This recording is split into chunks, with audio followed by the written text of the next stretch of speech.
Hello everybody, welcome back to my channel. Today is day 2 of Vlogmas, and today instead of trying to vlog and looking ridiculous, I decided to do another sit down video. Now I am talking mostly about my weight loss journey and gastric sleeve or bariatric surgery, and so I decided to make that a part of my Vlogmas. I tend to talk on these videos and I tend to be in a rush and I look everywhere because I'm accessing what I want to say in my mind. So I have tried to calm myself down. I did a little self-care today. As you see, I am actually dressed. That's new. I just wanted to come on and talk about hair loss in VSG. So I actually did my hair yesterday. You saw my Vlogmas Day 1 video. I blow dried my hair and today I flat ironed it. So I decided what better time. I have heard of a lot of people who had bariatric surgery ended up losing hair. And I did see a lot of people that had surgery end up cutting their hair off and rocking cool short styles. It seems like it was part of the experience of going through the surgery. Yes, you lose a lot of weight quickly, but also you have to deal with losing your hair. I don't know about you, but as a big girl, and I'm gonna just speak for myself, as a big girl, one of the things I did to overcompensate for not being conventionally beautiful, and I'm gonna say that in terms of society, you know, may not deem a bigger body the best, which that's not the only standard of beauty, but we know this. Being in a bigger body, I felt that I had to overcompensate, so of course I would do so with my other other things that I can control in my appearance, which was you know, my clothing, my makeup, and namely my hair. I was on the fence. I really was like, I really want to try this without doing anything, but my hair was one of those factors, was one of those deciding factors. Like, you know, I've done so much to try and get my hair healthy and to get it to the length that I wanted and to continue to grow it. A lot of times you see me, I have a wig on. It was always because I'm always focusing on keeping my hair protected. So I would do a lot of protective styles. So I did a lot of work to get here. My hair is completely natural now. I do not have perms. I don't put perms in my hair. I put heat in my hair. In the past, while I was growing my hair, I didn't even use heat. I would use heat maybe once or twice a year. So my hair was very important to me. And for me to put all the effort into my hair, to put all the effort into keeping it healthy. I know that was one of my biggest concerns, is will my hair all fall out? And if I don't have my hair, you know, will I still be attractive? You know, and I'm right now, at this time, I'm not at a point where I'm like, oh, I need to be attractive for everybody else. Otherwise, I would come on these videos made up like this every single day. But I don't, because I am okay with myself now. But at that time, I was like, you know, I was not okay with my weight. I was not okay with a lot of different things. So I was like, this is one thing I need to hold on to. As you can see, I'm almost a year out. And I always say I have some hair, like you could see my hair starting to grow back. I don't know, well, that part's long, but if you could see I never really had a lot of baby hairs, but any of this short hair here, that's where it came out a lot, because I would wrap my hair up a lot. So you could see these, I have all these edges, but really my hair usually is all the same length all the way around, so I don't have edges. It seems like I don't have edges, but it's all, you know, uniform length. So now I have all that. You can see it you could see it. This is the main area where it came out, because it was a lot of tension from wearing bonnets and things that just stop right there on the hairline. So yes, I did have hair loss. after, you know, about 3 months, I noticed I actually kept my hair protected in a protective style for a while. So I would say at least, like, it sounds crazy, but it sounds crazy, but I would keep my hair up in a protective style. I would wash it and put it back in the protective style. So around 3 months after the surgery, I started noticing a lot of hair was coming out when I would wash my hair.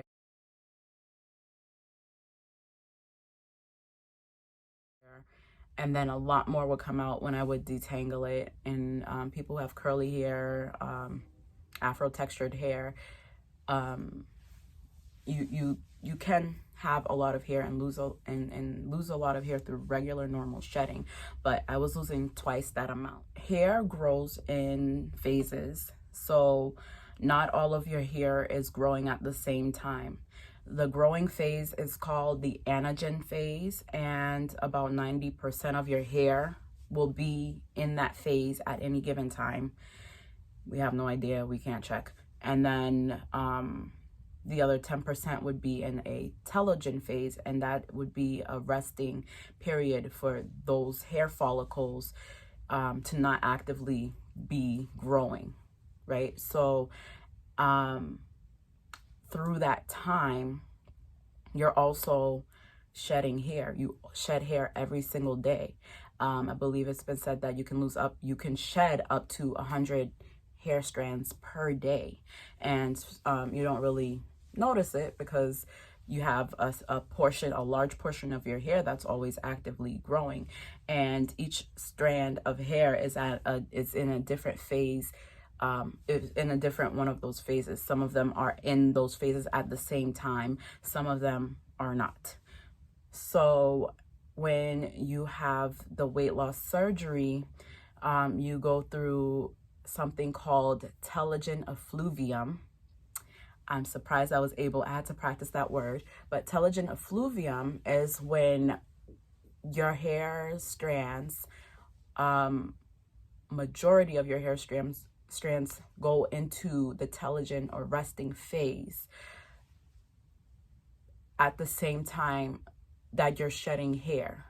So our hair is never completely, bald and coming out at once or shedding at once, because of the fact that some of it's in anagen and some of it is in telogen. So the hairs that, are in anagen are still growing. The hairs that are in telogen might shed, or whatever, that cycle happens. So as many hairs are shedding, there's many more hairs that are still growing. When you have the weight loss surgery or you have telogen effluvium, your hair is not being replaced or not growing at the same rate. Your hair, more of your hair strands go into that resting phase where it's not growing. So you will shed hair, but the hair will not be growing at that same rate or the higher rate than what you're shedding. So that's where you get the thinning of your hair strands, because a lot of your hair is shedding, but it's a higher percentage than what is actively growing. So now that we got the science part out of the way, telogen effluvium is something that actually is normal, and it's your body's way of focusing on something else. This is a main thing that I have learned about the body, is that your body always wants to keep a balance. There's something called homeostasis, and to break down that word, it means stay the same. So your body wants to keep a balance. So if there's something happening in one side of the body, your body can go and focus its attention on healing and creating an equilibrium to get your body back on point. So if you have surgery, and this could be any type of surgery, not just the weight loss surgery, but if you have surgery, if you have a lot of stress in your life, if you have thyroid issues, even pregnancy, a lot of us women have, get pregnant, we have all that estrogen flowing through our body, and our hair volume becomes amazing. I went through it. I have 2 kids. I went through it. And then you have the baby, and then all of a sudden I had the same pattern, probably worse, because I used to wrap my hair with a tight wrap. And I had some hair loss come out around this area, and it happened after I had my children. So it was the same idea. Your body's focusing on healing a certain part, so the energy is not going towards growing hair. The energy is going towards healing and the actual cutting and suturing of the stomach. So that is a traumatic, I would say, a traumatic event for the body. So the body will focus on healing that as opposed to focusing on growing hair.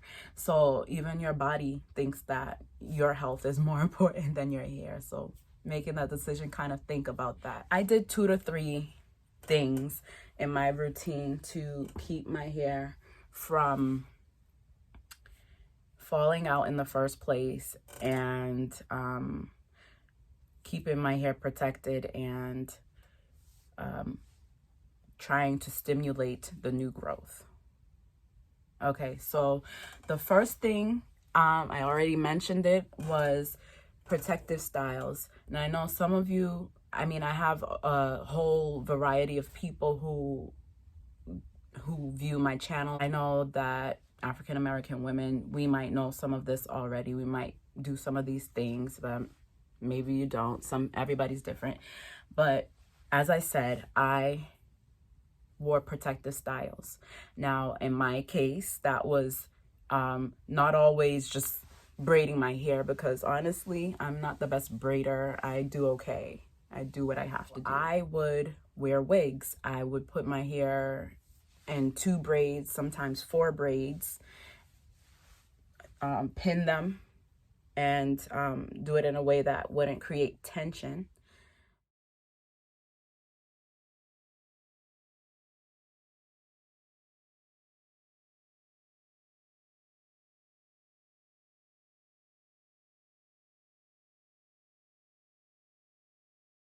And I would wear a wig. Sometimes you might see them in my videos. I have a little shelf over here with my wigs. I love wigs. So no matter how long my hair is, I'm not wearing a wig for length. I wear a wig to protect my hair. And the main reason for that is when you're actively brushing your hair every day and manipulating your hair every day, you're actually putting tension on your hair and pulling your hair out. You might be pulling hair that, you know, wasn't on the schedule to be shed yet. So that's one of my main things, is to protect my hair by using protective styles and low manipulation styles. You do not have to comb it as much. You don't have to play with it like I'm doing now. This is why I don't really wear my hair straight like this, because I will keep my hands in my hair because I just love it. So I will do things that I can't really play with my hair. As you've seen in a couple of my videos, I have my hair in a bun, and that's usually, you know, right after I get out of the shower. I'll wash my hair, detangle it, and try and wrap it, stretch my hair out, because my hair is curly, so I want to do that to prevent tangles. I'll stretch it as much as I can. Braiding is actually better for stretching, but I'll just wrap it in the bun and leave it like that for a couple weeks until I'm ready to wash my hair again. Washing your hair is important. I'll get into that in a second. But I also want to mention that in addition to the style being low manipulation and protective, keeping your ends, you know, tucked away, I also, you know, took care to not have something that would be on my edges. So things that I've done in the past, like wearing a head wrap where I tie it right here on my head, I made sure not to do things like that. Or if I did, like, for example, I have a bonnet which stretched out with my big head, but I had a bonnet that had a tight band around this area. Like I said, it got stretched out, but, you know, prior to that, I would take that off. Even if, you know, even when I was recovering and I would be working from home or be home for the better part of the day, I would take it off because sometimes it's just a comfort item. And I really rarely wear a head scarf because you do have to tie it and it causes tension around this area. I did not get braids. You know, I did not add extensions onto my hair because those can also pull your hair, and depending who's braiding your hair, because I know a lot of us like to get our hair braided to prepare for surgery and just something that we can look good and not have to do our hair. But I've found that I really have, my hair has to be in an okay place for me to have braids. I do have, it looks like my hair's thick sometimes, but I do have thin, my hair is thin. My hair's thin. I just have high volume, so it looks thicker than it is. But if you were to look at my individual strands of hair, I have actually, some of my hair is fine. I think that's the better word for it. So I wanted to do things that do not cause tension, because tension will also pull out your hair. So you might think that you're doing a protective style by getting extension braids or crochet braids, but you just would have to make sure that the way you do the braids, you do not put tension, because it's the first thing you see. As you can see, I that's where it came out. Other places you can conceal, but it, you know, you have to think of that. So the second thing that I did was pay attention to my diet. Now, this is going to be something that's going to be repeated in every one of my videos and any advice video that I have. Pay attention to your diet. Pay attention to your vitamins. So protein and vitamins. If your body is not getting what it needs in terms of protein and your vitamins, your hair is the last thing on the list of importance. Your body is going to drive whatever nutrients you put inside yourself to maintain everything else, all the other bodily functions you need to maintain. So if your hair needs B vitamins, if your hair, you also need B vitamins for energy production. So your body is not going to be like, okay, let me put some of the vitamins up here, but let me, you know, let me fall asleep now every day. Your body wants to stay in balance, and the balance is your cells need this over here, your heart cells need this, your muscle cells need this more than your hair cells need this. So you need to make sure your nutrition is on point, and that can be as simple as drinking protein shakes. I use pre-mixed protein shakes to make it my life easier because I have a lot going on. I can't blend up things every morning. I also made sure for the first 6 months that I was taking my vitamins. Now, I will say the pre-made shakes also have vitamins in them, so that's great. I did not take any special hair and nail vitamins, because if you're taking a bariatric approved multivitamin, it generally will have the same vitamins that you would find in the hair and nail vitamins. So you also make sure you're not getting too much. Now, I got the gastric sleeve. That only slightly inhibits absorption. Gastric sleeve works by reducing the amount you can take in. So by taking in less, you might overall get less vitamins. So that's why it's important that you have your actual multivitamin in addition to your calcium, in addition to your protein. You need all your nutrients, and to make sure that's something that you can't really mess up on, because like I said, think about it, you know, think about your priorities and what your body is thinking for your priorities. Your hair is not your priority. I made it easy for myself to keep that goal. I have my vitamin right next to my bed. I had a timer to take my vitamin and to take my calcium. You have to take it separately so you can absorb. I think something in the I think iron inhibits the absorption of something else, something like that. So you have to make sure that you take your nutrients seriously. Yes, you can have everything in moderation once you do heal, but those things are important, especially the protein. Your hair is protein, right? So make sure your body gets what it needs. My protein goal was 65 grams per day. And once I made sure to have that at least one protein shake. When I was, after I first had my surgery, I couldn't eat as much. So I would drink 2 protein shakes a day, and that's 60 grams.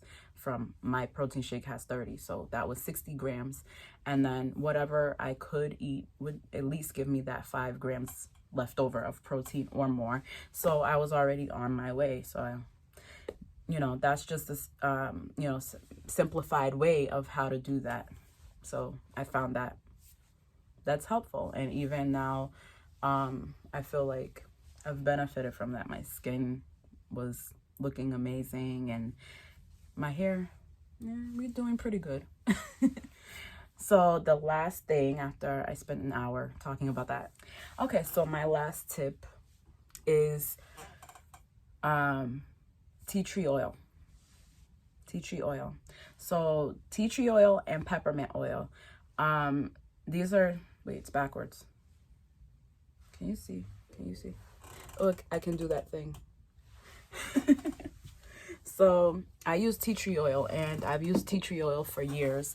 Tea tree oil is an oil that has a very strong smell. I would describe it as my kids describe random things. It smells spicy. I love the smell of it, but it definitely smells like medicine. So for a while, there was something going around online where people were putting antifungal cream like Monostat in their hair to I guess encourage hair growth, and that is very weird in itself. But I think the mechanism of that was inhibiting fungal growth in the scalp. Does help. Obviously, having a healthy, balanced skin or scalp will help with your hair growth. So this is not, a tip to actually maintain and keep your hair from falling out, but this is actually a tip to keep or encourage your hair to grow back, because I'm saying it's not something that you can avoid, but it's something that you can more than likely control. And I don't want to say control, but you can keep it from getting out of hand to where you're just like, well, let me shave my whole head off. I have seen a lot of people say, that they did shave their head off and it grew back and it was fine. So this is something that I think almost everybody will have to go through.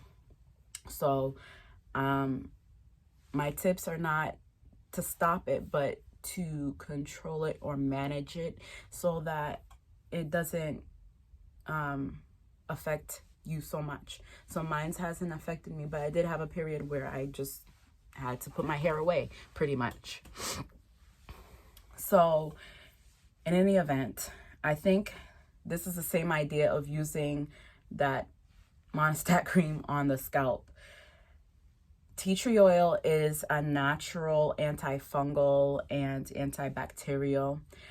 It smells like it will kill something, and I mean it smells like antimicrobial. So it definitely works. I have used it for several different things. Like I said, I have kids, so kids when they're young, they come home from camp or daycare or whatever, and they have things. Let me tell you, I've used tea tree oil to get rid of fungus, ringworm, all different types of fungus, tinea, We have all kinds of things just growing on our skin, for one. So let me tell you, if you think you don't have it, you probably have it. If you wash your hair, if you go anywhere with your hair wet, you're promoting the growth of it. And it in turn is not just there on your scalp, it's eating your dead skin cells. Sorry to people who are weirded out by that, but I started off as a biology major, so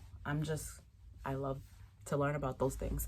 But you know, they live off your skin. They live off the dead skin cells, they live off the sweat, they live off the sebum, the natural oil that comes off of your skin and your scalp. So they're there.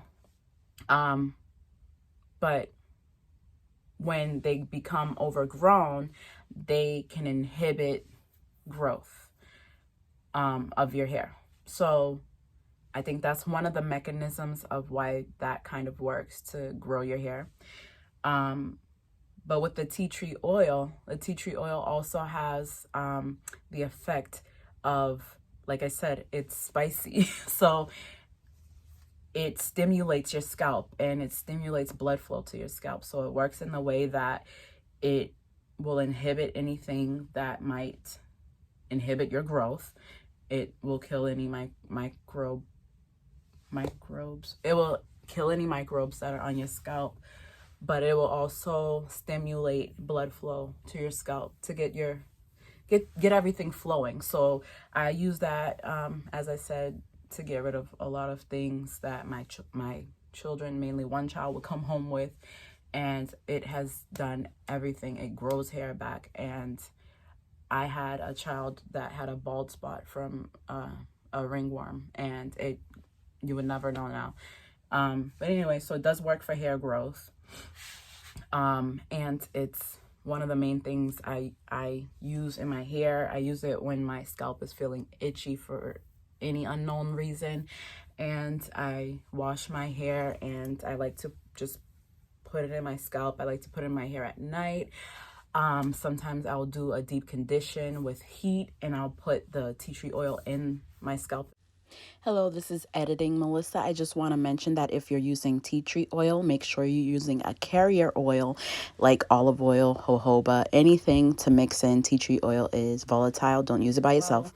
And just have that heat, and it feels so good. It feels good. You can feel your scalp tingling, and it feels great. So I think, you know, that's a way to start your hair to regrow, because that's what you want. Your hair may come out, but you're gonna get your hair to grow back, and stimulating your scalp, doing everything else to make sure that the rate of hair loss is slowed. I think that you'll be good. I think that I'm good. I'm almost a year out. They said that telogen effluvium can last or can happen between 3 to 6 months, and I'm almost a year out. So hopefully that part is done. I can continue eating my protein and doing my hair, my routine that I have with my hair, and hopefully that is helpful. So yes, it's something that can happen. Hair loss can happen, but there are things that you can do to keep it at bay. So thank you for watching, and I just want to say that, you know, even if you did have hair loss, there's nothing that can outweigh the benefits of becoming healthy. So even if you do not get the surgery, becoming healthier, establishing more healthy habits, your hair is gonna grow anyway by being healthier and eating nutritious food, eating greens, and eating the things that help your body flourish. So I think that hair is the least of the worry. I feel like I was worried for nothing, and even if it, you know, it's still going or something else happens, I know that I am tuning my body to work in the optimal way so that I can get through anything. So I thank you for watching. I hope that my message actually came through.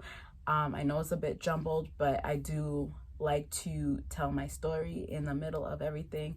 But again, I also, you know, I am a hair enthusiast. I love hair, and I just wanted to come on here, and because maybe somebody was thinking about this or questioning, you know, should I get the surgery, because I really, you know, my hair is my best part. And it's sad that you think that, and I say that as somebody who thought that, but you're your best part. So if you're doing something to make yourself healthy, then it is absolutely worth it. This might not be the exact path for you, but I want to say, don't let anything stop you. Eat healthy, move your body, get some sun, take your vitamins, and that's all. So thank you for watching. Have a great day, and I'll see you tomorrow.